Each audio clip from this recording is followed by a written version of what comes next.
بسم اللہ الرحمن الرحیم۔ قضایۂ بدیہیہ ہم پڑھ رہے تھے کہ جو بدیہیہ یقینیہ ہوتے ہیں ان کی 6 قسمیں ہیں، اس میں سے 5ویں قسم ہے تجربیات۔ وہ قضایۂ بدیہیہ جن میں تصدیق بار بار کے تجربات کے بعد حاصل ہو۔ تجربہ کا مطلب استعمال کر کے دیکھنا، تو وہ بار بار استعمال کر کے کسی چیز کو دیکھ لیا جائے، ایک ہی رزلٹ نکلے تو فیصلہ سنا دیا جاتا ہے، ایک نتیجہ دے دیا جاتا ہے، تو اس کو کہتے ہیں تجربیات۔ یہاں انہوں نے مثال دی ہے السقمونیہ مسہل للصفرا۔ صفرا ایک بیماری کا نام ہے اور سقمونیہ ایک دوائی کا نام ہے، ٹھیک ہے۔ سقمونیہ دوائی کا نام ہے اور صفرا بیماری کا نام ہے، تو کہا کہ سقمونیہ دوائی سے صفرا نامی بیماری میں آسانی ہوتی ہے، وہ صفرا نامی بیماری کو ختم کر دیتی ہے۔ جیسے آج کل اگر دیکھیں کہ آج کل کی دوائی آتی ہے، کسی بھی چیز کی دوائی آتی ہے، ویکسینیشن آتی ہے، ویکسین آتی ہے کسی چیز کی، یا ٹیبلٹ آتی ہیں، کوئی بھی چیز آتی ہے، کوئی بھی دوائی، کسی بھی طرح کی دوائی آتی ہے تو وہ اچانک آ جاتی ہے کہ مارکیٹ میں پہلے اس کے تجربات ہوتے ہیں، کئی مرتبہ تجربات کر کے پھر وہ مارکیٹ میں لانچ کر دیتے ہیں کہ یہ دوائی اس بیماری کے لیے، وہ یقینی بات کر دیتے ہیں نا کہ یہ دوائی اس بیماری میں فائدہ دے گی۔ اگر پہلی دفعہ کریں تو اس سے یقین حاصل نہیں ہوگا، لیکن جب بار بار کے تجربات سے یہ بات کی جائے گی اب اس سے یقین حاصل ہو جائے گا کہ یہ کہہ رہا ہے، یہ سائنسدان کہہ رہا ہے، یہ لیبارٹری والے کہہ رہے ہیں جنہوں نے تحقیق کی ہے، جب وہ کہہ رہے ہیں کہ اس دوائی سے اس بیماری میں فائدہ ہوگا تو اس کا مطلب ہے انہوں نے کئی مرتبہ تجربات کر کے پھر بتایا، بلکہ وہ خود بھی بتاتے ہیں کہ ہم نے اتنے سال کے تجربات کے بعد، اتنا وقت ہم نے تجربات میں لگایا، اس کے بعد پھر ہم یہ کہہ رہے ہیں کہ اس دوائی سے فلاں بیماری میں فائدہ ہوگا۔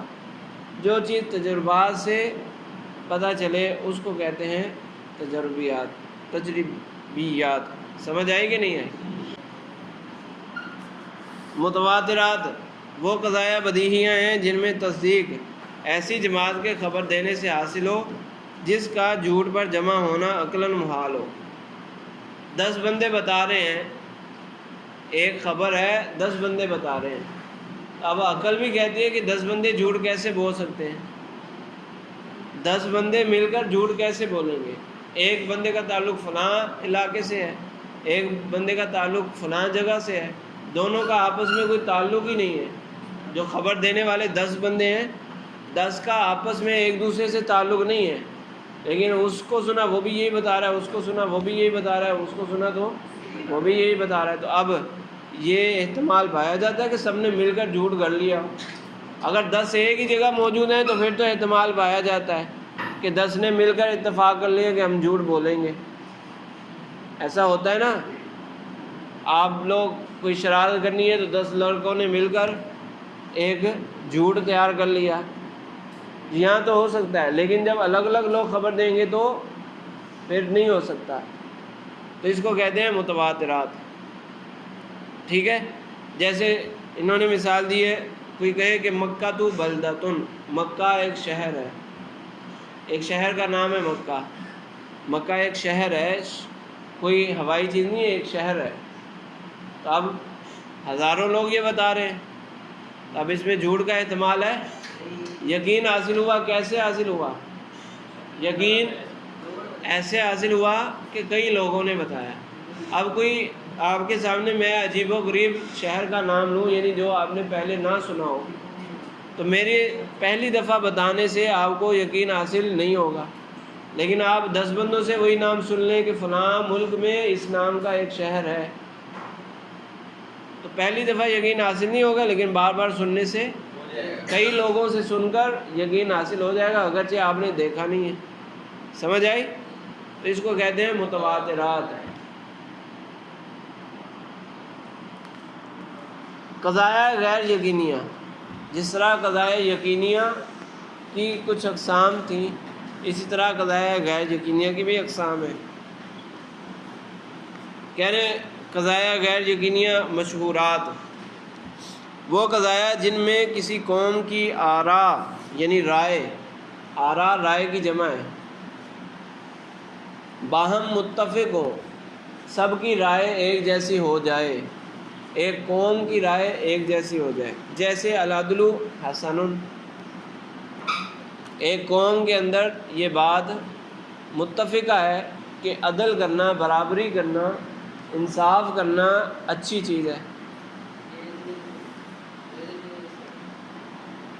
ایک یہ مثال ہے، اسی طرح اور بھی مثالیں ہیں، اس سے پتہ چل جائے۔ جیسے ہندوؤں نے مل کر یہ آپس میں اتفاق کر لیا کہ گائے کو ذبح کرنا بری بات ہے، گائے کو ذبح کرنا بری بات ہے، تو یہ یقینی ہے، لیکن انہوں نے اتفاق کر لیا،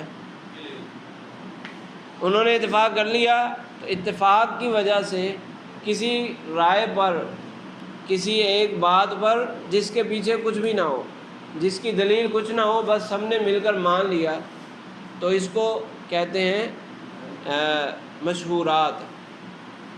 ٹھیک ہے، جس کی دلیل کوئی نہ ہو، جس کے پیچھے کوئی اور مضبوط وجہ موجود نہیں ہے، بس مل کر لوگوں نے اتفاق کر لیا، تو اس کو کہتے ہیں مشہورات۔ کیا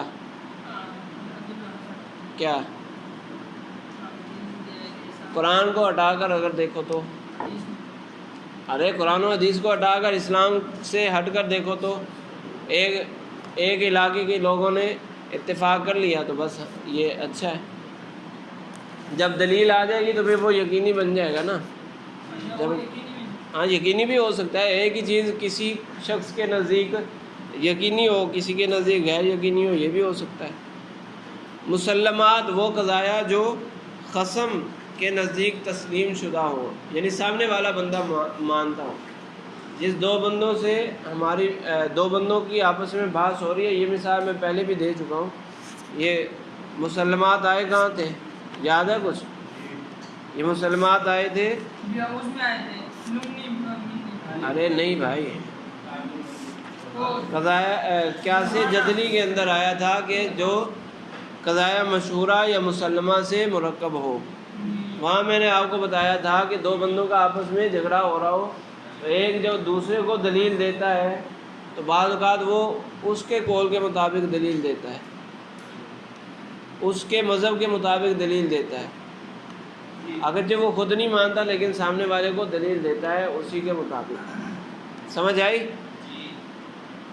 آپ ہوگے نہیں اس سبق میں تھے قیاس جدلی کے اندر؟ ہاں، تو یہی تو مسئلہ ہوتا ہے جی۔ ہاں سبحان اللہ۔ ایک مسلمان اور ایک عیسائی کی آپس میں بحث ہو رہی ہو، مسلمان عیسائی کو دلیل پیش کرے اسی کی کتاب سے، یا عیسائی مسلمان کے سامنے دلیل پیش کرے قرآن سے، تو عیسائی خود قرآن کو نہیں مانتا، لیکن جس کے سامنے دلیل پیش کی جا رہی ہے وہ مانتا ہے، تو اس کو کہتے ہیں مسلمہ۔ سبحان اللہ۔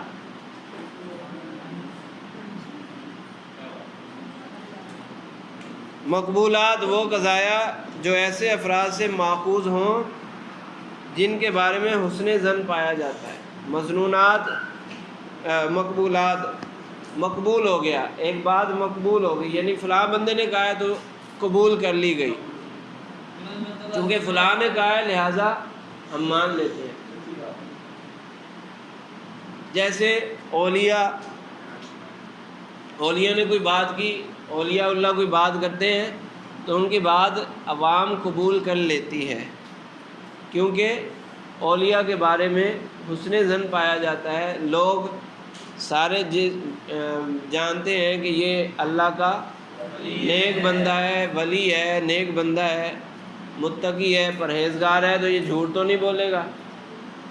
یہ جھوٹ تو نہیں بولے گا. اب یہ جو بات کر رہا ہے تو اس کی حقیقت تو ہوگی کچھ نہ کچھ, تو بس اس نے کہہ دیا تو ہم نے مان لیا.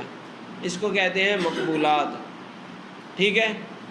اسی طرح آپ میتھمیٹکس پڑھتے ہیں تو میتھمیٹکس میں اس میں بھی لاز ہوتے ہیں نا, میتھمیٹکس کے قوانین ہوتے ہیں. تو ایک قانون انہوں نے بنا دیا, آپ نے مان لیا. کوئی قانون انہوں نے بنا دیا, آپ نے مان لیا. کیوں کہ یہ اس فن کے ماہر ہیں, وہ بول رہے ہیں تو صحیح بول رہے ہوں گے. نحو پڑھتے ہوئے نحویوں نے کہا کلو فاعل مرفوع, آپ نے مان لیا. تو یہ کیوں مانا کہ ان کے بارے میں حسن ظن پایا جا رہا ہے کہ وہ فن بنا رہے ہیں تو وہ غلط بات تھوڑی شامل کریں گے, ایک فن میں غلط بات تھوڑی شامل کریں گے.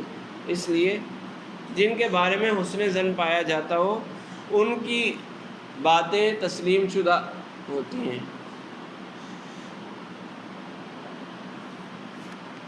مثلاً اولیاء اللہ اور حکماء سے محفوظ ہوں. یاد رہے کہ جو قضایا انبیاء کرام علیہ السلام سے ماخوذ ہوئے ہوں وہ قطعی اور یقینی ہوتے ہیں.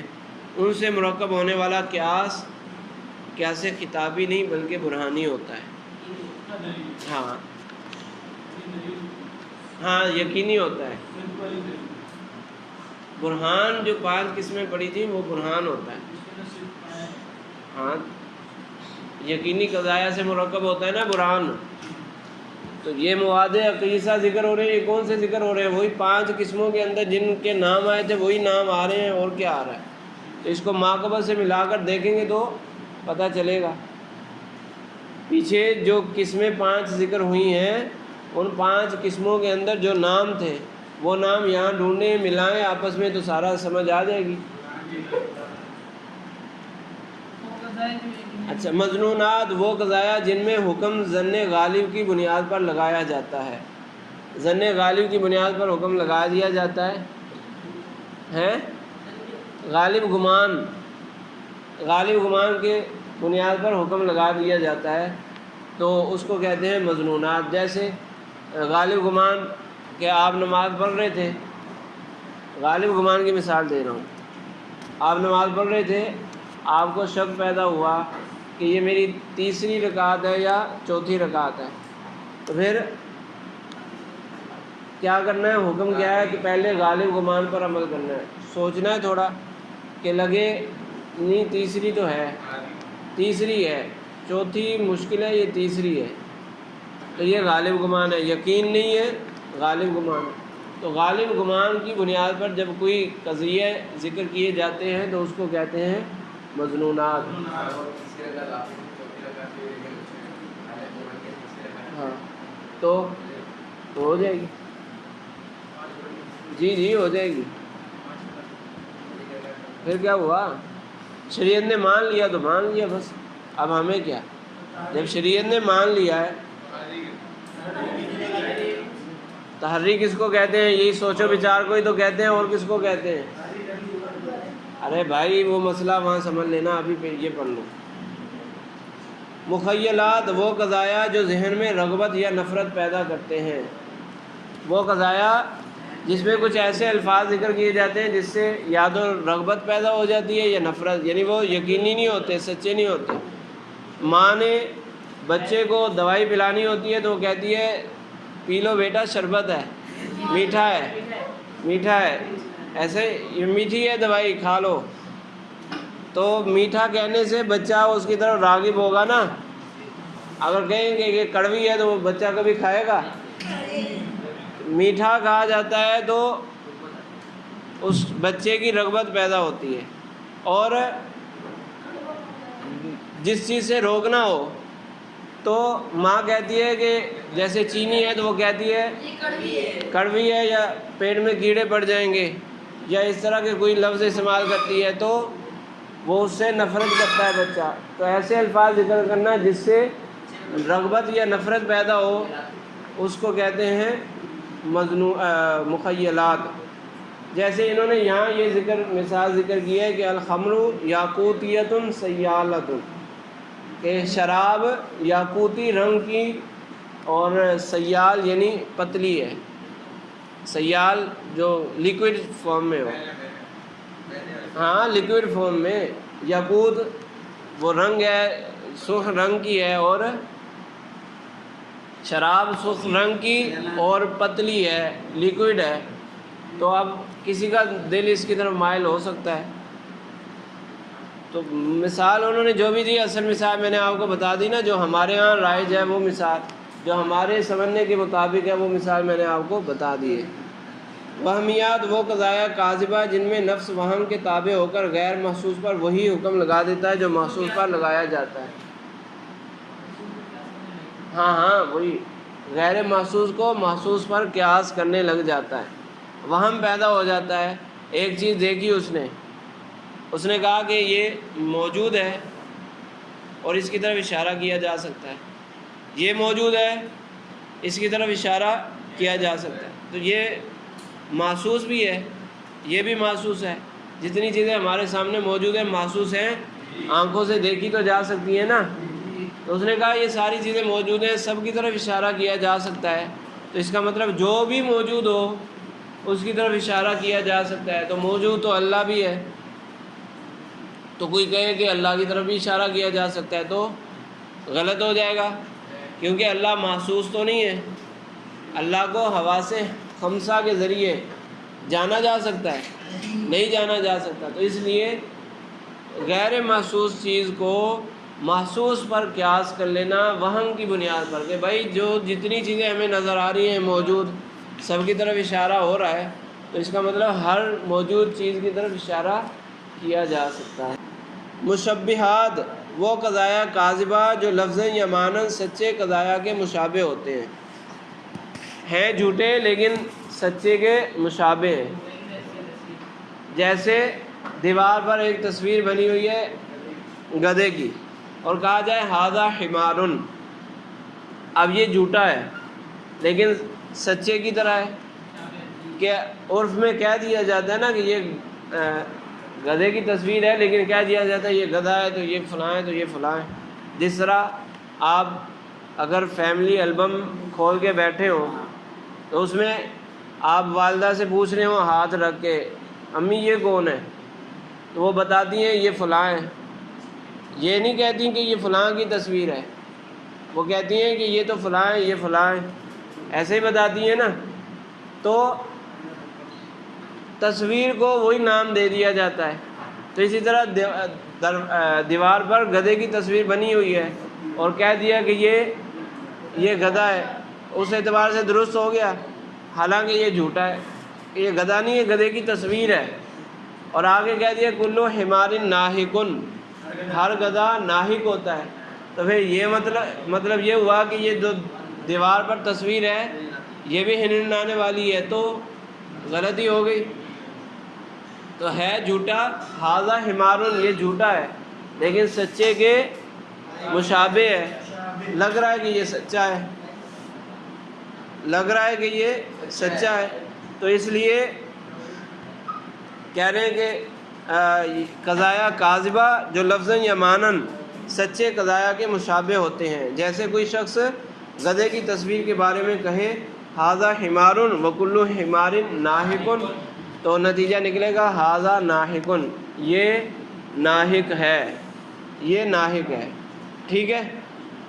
تو یہ سارے پورے ہو گئے جو قیاس کی 5 قسمیں مادے کے اعتبار سے تھیں، ان میں جتنے نام ذکر کیے تھے وہ سارے کے سارے ناموں کی وضاحت یہاں پر ہو گئی۔